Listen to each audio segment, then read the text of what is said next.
할렐루야. 하나님께서 우리와 함께 하십니다. 하나님이 우리에게 충만으로 역사하시고 그 충만이 차고 넘칠 때에 하나님을 사랑하고 세상을 사랑하고 또한 하나님께 영광 올려드리는 그러한 삶을 살게 될 줄 믿습니다. 이 시간 하나님께서 우리에게 주신 말씀 함께 보겠습니다. 에베소서 5장 11절에서 14절까지 말씀입니다. 에베소서 5장 11절에서 14절까지의 말씀입니다. 이 하나님의 말씀 함께 봉독하겠습니다. 너희는 열매 없는 어둠의 일에 참여하지 말고 도리어 책망하라. 그들이 은밀히 행하는 것들은 말하기도 부끄러운 것들이라. 그러나 책망을 받는 모든 것은 빛으로 말미암아 드러나느니 드러나는 것마다 빛이니라. 그러므로 이르기를 잠자는 자여 깨어서 죽은 자들 가운데서 일어나라. 그리스도께서 너희에게 비추이시리라 하셨느니라. 아멘. 할렐루야. 하나님은 우리에게 열매 있기를 원하십니다. 열매는 언제 일어나는 것일까요? 오늘 11절에 보면 너희는 열매 없는 어둠의 일에 참여하지 말라라고 하였습니다. 열매 있는 것, 열매 있는 일에 참여하는 것, 바로 그것은 안으로 충만하여 우리의 영이 하나님의 영을 충만하게 인식하고 그 인식이 나의 마음이 되고 그 마음이 일을 하는 행위가 있을 때에 그 행위로 말미암아 열매 맺히게 되는 겁니다. 다시요. 아는 지식이 나의 마음이 되고 이것이 일을 하는 활동으로 나타날 때에 그때의 열매 맺혀 내게 다시 돌아오는 것이죠. 마음과 생각과 일하는 것이 일치될 때에만 열매 맺게 됩니다. 그런데 어두움에 있는 것, 어떤 일이죠? 12절에 보면요. 그들이 은밀히 행하는 것들은 말하기도 부끄러운 것들이라. 어두움에 있는 것들, 그리고 그 가운데서 은밀히 행하는 것들은 말하기도 부끄럽대요. 부끄럽다. 여러분, 은밀히 행한다. 이러한 일들은 언제 일어나고 어떻게 할 수 있을까요? 바로 이것을 이해하기 위해서는 우리는 양심에 대한 이야기를 해보아야 합니다. 양심은요, 하나님은 우리에게 자신의 형상 따라 우리를 창조하셨고 그리고 자신의 영을 우리에게 부어주셨습니다. 그래서 인간에게는 하나님의 영을 알 수 있고 영원을 사모하는 마음을 주셨기 때문에 하나님의 영을 닮아 있게 하여 주셨어요. 영원을 사모하고 알 수 있게 하여 주셨어요. 로마서 1장에서도 하나님이 이 땅에 있는 모든 것을 통하여서 하나님의 살아계심과 하나님의 운행하심, 하나님을 알 수 있도록 만들어 놓아 주셨다고 하셨고 인간이 그것을 알지만 그것들을 자신의 욕심으로 말미암아 우상으로 만들어 버렸다라고 이야기를 하고 있죠. 하나님은 우리에게 하나님의 영을 부어 놓으셨기 때문에, 그래서 생명이 되었기 때문에 우리에게 하나님의 마음을 알 수 있게 하여 주셨다고요. 지난주에 주체와 객체에 대한 이야기를 나누었어요. 주체는 주는 영이고 객체는 받는 영입니다. 주체의 충만함이 객체로 표현되어진다는 거죠. 하나님이 주체 되시고 그 주체 되신 하나님의 충만하심을 이 땅의 객체에게 나타나 표현해 주셨습니다. 그렇습니다. 그 주체와 객체가 일치되어질 때 그것이 통합이라고 하고 통일이라고 합니다. 우리에게 하나님의 마음의 양심을, 마음을, 영을 부어주셨어요. 그런데 그 인간의 영이 하나님의 통합의 영, 사랑의 영을 만날 때에만 비로소 통합을 이루게 됩니다. 그런데 그것이 일치가 되지 않는 거예요. 하나님의 영이 인간의 마음 안에서 충만하고 그 영을 받아들여서 그분으로 말미암아 통일되어야 하는데 불일치가 일어나는 거예요. 불일치는 불안함입니다. 불일치는 고통입니다. 불일치는 아픔입니다. 그래서 불일치가 나타날 때 그것이 고통이라고 하는 열매로 인간에게 다가오게 되어 있어요. 불일치 자체가 고통이기 때문에 그래요. 그런데 그것을 일치하기 위하여 하는 방법 중에 하나가 세상의 영으로 받아들이고 세상의 마음으로 일하고 세상의 것들로 나아가는 것들로 일치를 시키려고 하는 마음이 있어요. 조금 더 쉽게 말해볼게요. 인간의 영은 그릇이라는 표현을 하였습니다. 고린도후서 4장 7절 말씀에 하나님이 인간을 질그릇으로 만들어 놓으셨다고 했어요. 질그릇으로 만들어 놓으셨는데 그 그릇에 용도는 무엇인가를 안에 담는 역할을 하고 있습니다. 그 인간의 영에 하나님의 영을 담거나 세상의 영을 담거나 둘 중에 하나를 해야 합니다. 한번 볼까요? 고린도전서 2장에 보면요, 11절에 사람의 일을 사람의 속에 있는 영 외에는 누가 알리요? 이와 같이 하나님의 일도 하나님의 영 외에는 아무도 알지 못하느니라. 하나님의 영과 사람의 영에 대한 이야기를 하였습니다. 이것이 안에서 일어나는 일이라고 하였어요. 12절을 볼까요? 우리가 세상의 영을 받지 아니하고 오직 하나님으로부터 온 영을 받았으니 이는 우리로 하여금 하나님께서 우리에게 은혜로 주신 것을 알게 하려 하심이라. 세상의 영을 받지 않고 하나님의 영을 받았으니 이는 하나님이 우리에게 은혜로 주신 것을 알게 하려 하심이라. 고린도후서 4장 7절 말씀과 딱 닮아 있어요. 하나님이 우리를 질그릇으로 만들어 놓으셨고 그 안에 하나님의 놀라운 영과 놀라운 보물이 하나님께 있다는 것을 알게 하여 주시려고 했다고 이야기를 하고 있죠. 그렇습니다. 사람의 영은 그릇이에요. 그래서 하나님의 영을 받던가 세상의 영을 받던가를 해야 합니다. 일치를 해야 된다고 말씀하셨죠. 그래서 주체이신 하나님의 영이 객체인 세상에게 충만을 표현하는데 그 중에 하나가 인간입니다. 인간은요, 땅에 있는 흙으로 몸을 만들어졌고 그리고 하나님의 영을 받았기 때문에 몸으로는 땅을 상대하며 살아가고 안으로는, 육으로는, 속사람으로는 영원하신 하나님을 알 수 있게 하여 주셨어요. 바로 이것이 인간이 하나님과 땅에서 함께 느끼고 하나님을 느끼고 땅에서 살아갈 수 있게 하여 주셨다는 거예요. 바로 이것이 땅에 있는 다른 것과는 다른 이야기죠. 왜냐하면 땅에 있는 흙과 풀과 동물과 식물들은 하나님의 그 영으로 만들어 주셨지 않기 때문에 위로는 하나님을 찬양할 수 없게 되어 있어요. 그리고 하나님을 알 수 없고 하나님을 경배할 수 없게 되어 있죠. 그래서 그 존재 자체가 본능으로 살아갑니다. 그런데 인간은요, 안에 영을 가지고 있어요. 그래서 하나님을 알고 영혼을 사모할 수 있는 마음을 주셨고 몸으로는 이 땅을 상대하며 살아갈 수 있게 하여 주셨죠. 다시 한번요. 고린도전서 2장 12절에 보면 세상의 영을 우리는 받지 아니하였고 오직 하나님의 영을 받았다라고 이야기하고 있습니다.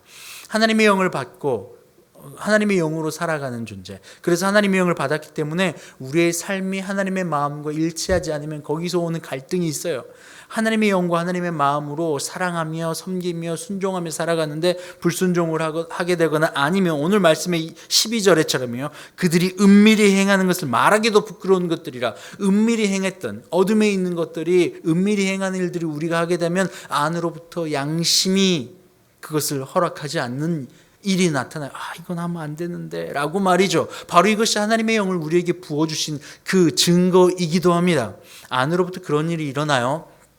그런데 주체는 영이고 객체는 몸이에요. 그래서 이 주체된 영의 표현이 우리의 몸으로 나타나요. 그리고 주체된 영의 표현이 몸으로 나타나서 일할 때에 이것이 열매되어 나타나는 거죠. 다시요.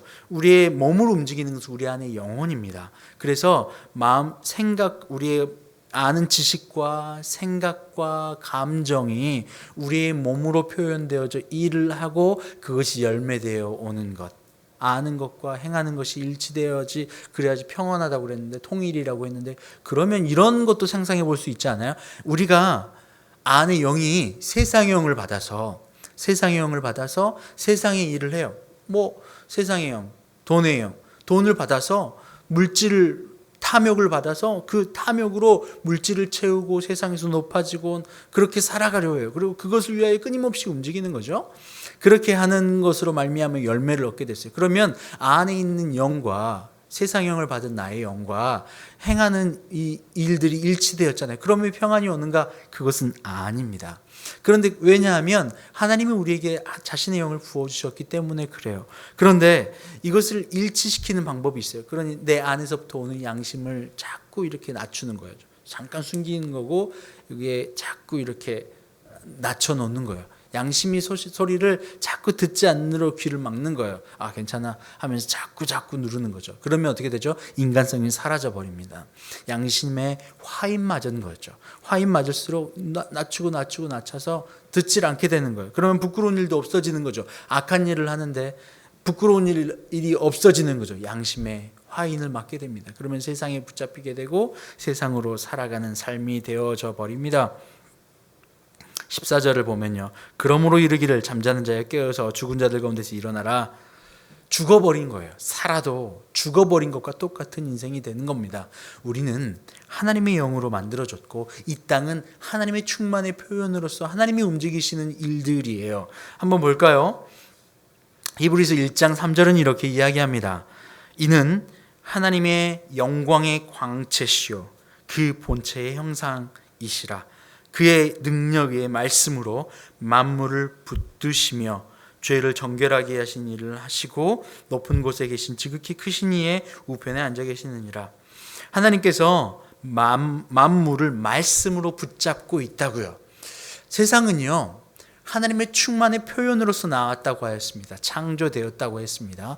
그래서 세상과 하나님의 그 주체 되신 하나님의 영과 세상의 객체된 세상의 표현이 일치될 때 평안이 와요. 사람이 세상에 있는 과학으로 세상에 있는 섭리와 세상에 있는 규칙들과 법칙들로 말미암아 세상이 움직여지고 있다고 생각합니다. 그런데 생각해 보면요, 과학적, 합리적, 이성적 사고로 보면, 논리적 사고로 보면 우리가 과학적 사고를 통해서 세상을 법칙들을 하나씩 발견한 것일 뿐이지 새로운 것이 발견되면 그 전에 알았던 법칙들이 무너지고 다시 써야 되는 경우가 꽤 많이 있었습니다. 옛날에는 지구가 평평하다 생각했고 지구가 둥글게 되었다고 하는 것을 알게 되었을 때 이전에 있던 모든 상식들과 모든 논리들이 다 무너진 것과 똑같습니다. 위에서부터 아래로 떨어진다고 생각했는데 뉴턴을 통해서 만유, 인력의 법칙을 알게 되었어요. 서로 잡아당기는 거라는 거죠. 그럴 때 이전에 알고 있던 모든 것들이 무너지게 되었어요.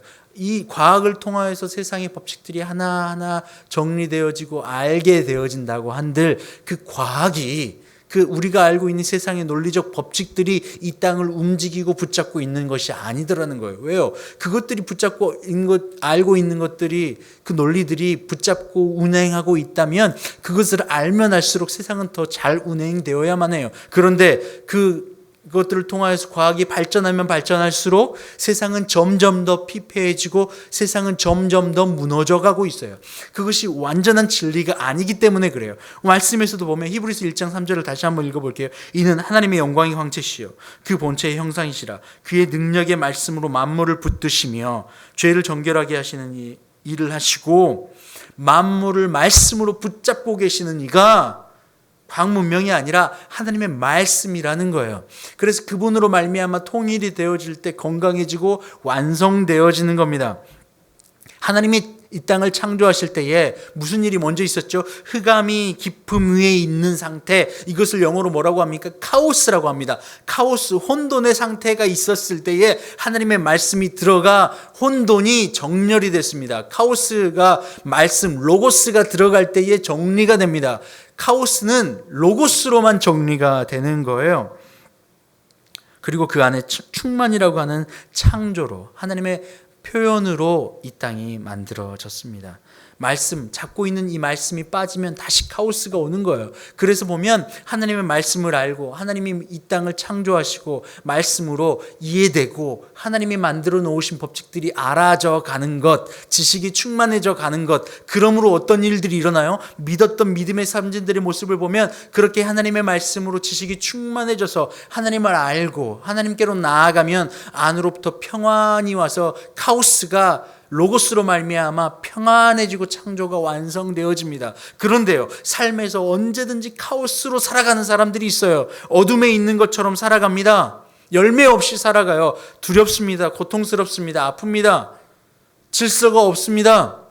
질서가 어떻게 됩니까? 하나님이 말씀으로 질서를 창조하여 주셨죠. 가정에서만 예를 들어볼까요? 아버지로부터 자녀에게 하나님이 머리 되시고 예수 그리스도가 머리 되시고 그리고 아버지 그리고 어머니 그리고 자녀, 이렇게 하나님이 만들어 놓으신 구조가 있는데 구조가 무너져버린 가정, 자녀가 왕이 되어졌어요. 자녀가 왕이 돼서 오냐 하면서 자녀를 머리 끝으로 구조가 상실되어져 버린 상태, 자리가 이탈되어진 상태, 이것이 카오스입니다.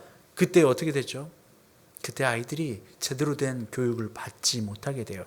아이들이 부모로부터 받을 수 있는 교육은 아이들이 어린아이의 나약한 모습으로 태어났기 때문에 그래요. 만약에 아이가 태어났을 때부터 장성한 모습으로 태어나면 그 아이는 더 이상 배울 수가 없게 됩니다. 왜요? 낮을 때에 위로부터 흘러내려오는 것을 받을 수 있기 때문에 그래요. 바로 이런 것이 구조입니다. 그 구조를 벗어난 것이 바로 악이에요. 마귀의 모습을 볼까요? 이사야서 14장에서 보면 마귀의 모습이 어떻습니까? 자기의 본래 자리가 하나님을 섬기고 하나님을 경배하는 자리였음에도 불구하고 그 자리를 이탈하여 하나님께로 자기 자리를 떠나버린 영, 바로 이것이 마귀의 영이에요.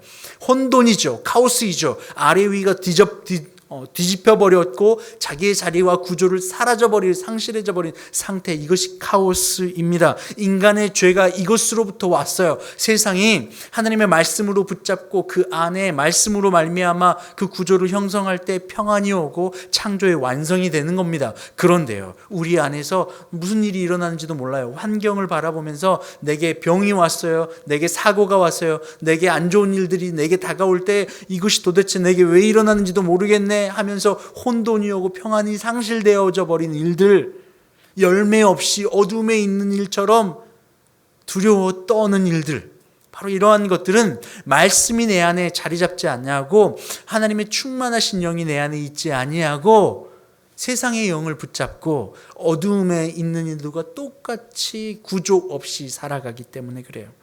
카오스로 살아가기 때문에 그래요.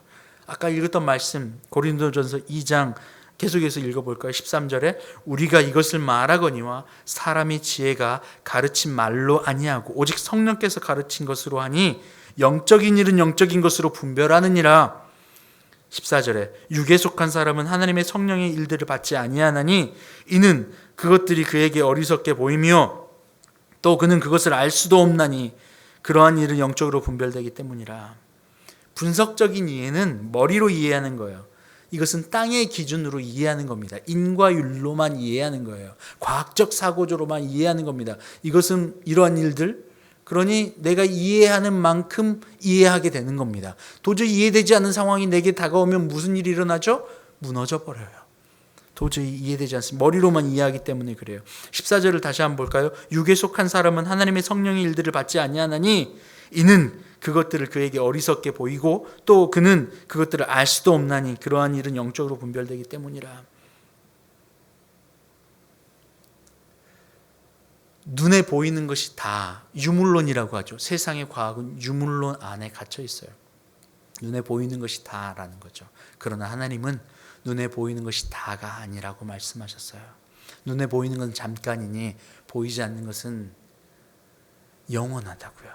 보이지 않는 것으로 말미암아 나타난 것이 일어났다고요. 보이는 것은 나타난 것으로 말미암아 된 것이 아니라고 분명히 성경은 이야기합니다. 창조주는 우리에게 이야기하십니다. 그것을 깨닫고 알 때에, 그 영적인 일들을 알 때에 바로 오늘 말씀에서처럼 12절에 그들이 은밀히 행하는 것들, 11절 너희는 열매 없는 어둠의 일에 참여하지도 말고 어둠의 일, 열매 없는 일 안에서 허우적대며 카오스의 상태에서 무엇이 카오스인지조차 알지 못하고 깨닫지 못하는 상태에 있다고요.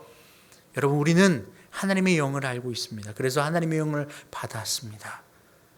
그리고 그 하나님의 일과 하나님의 아는 일이, 믿는 일과 아는 일이 일치되어 하나님의 열매인 일들처럼 행하며 살아가야 합니다.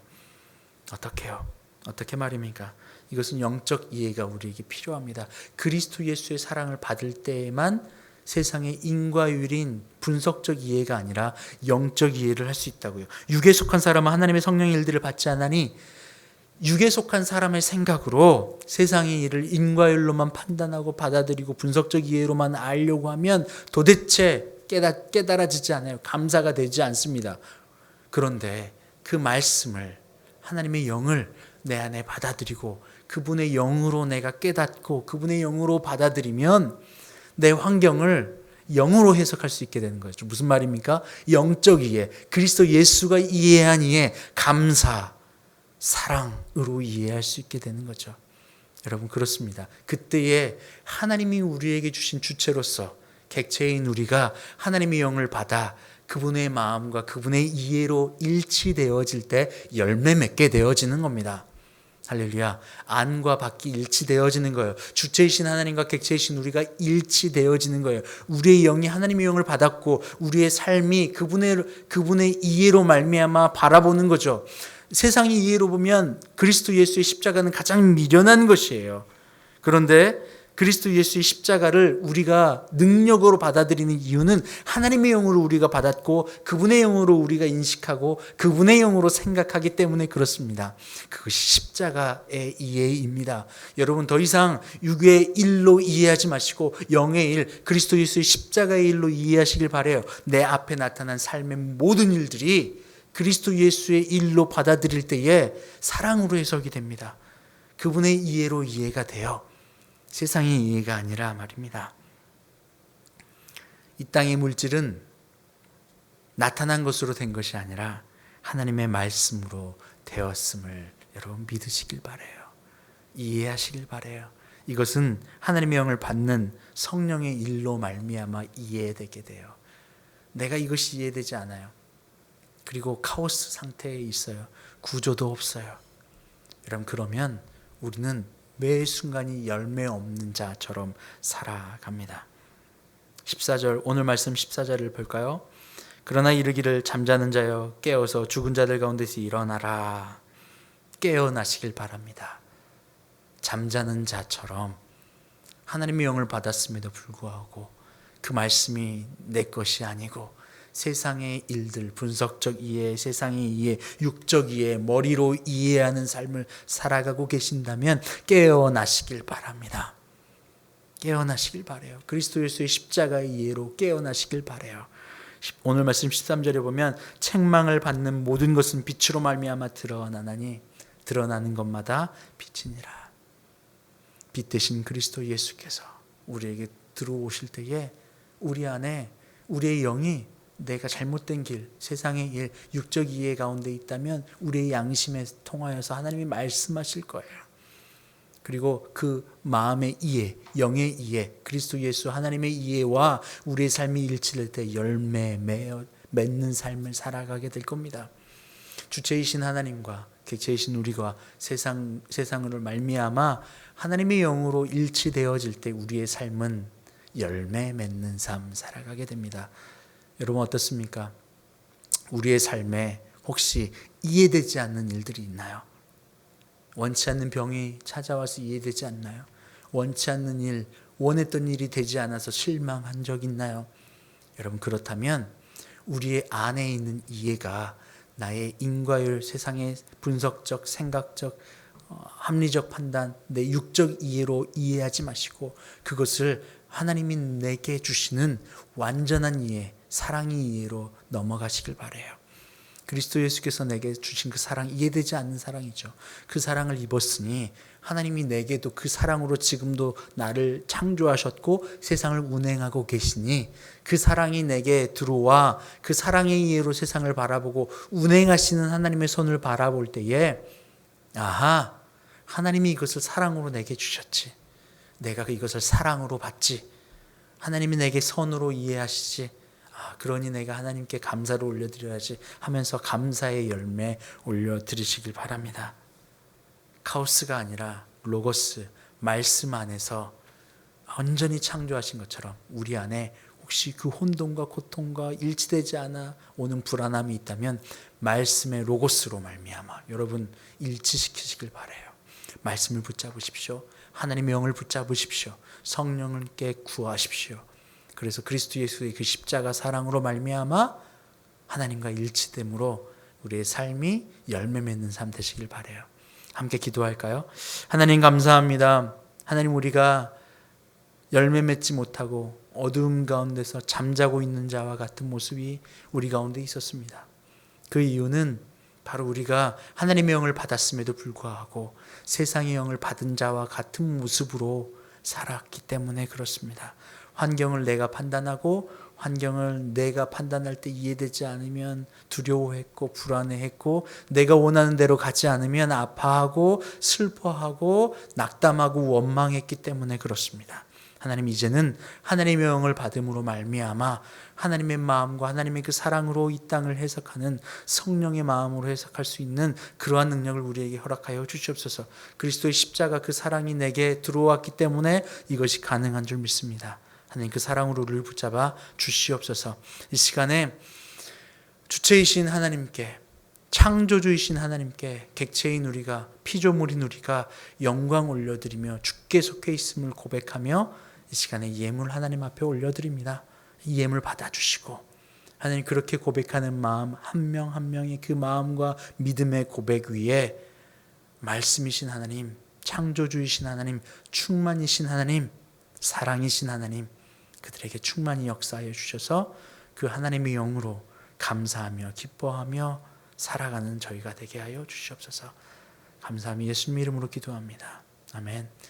이제는 우리 주님 예수 그리스도의 은혜와 아버지 하나님의 그 크신 사랑하심과 성령의 교통감동 감화 충만케 하신 역사가 이 시간 충만이신 하나님의 영을 우리 안에 받아 더 이상 세상의 영을 받지 않고 하나님의 영을 받아 살기를 소망하는 이 시간 주님의 자녀들 모두 위에, 그들의 가정과 일터와 그들이 속한 교회와 직장 위에 이제부터 영원토록 함께 없으기를 간절히 축원하옵나이다. 아멘.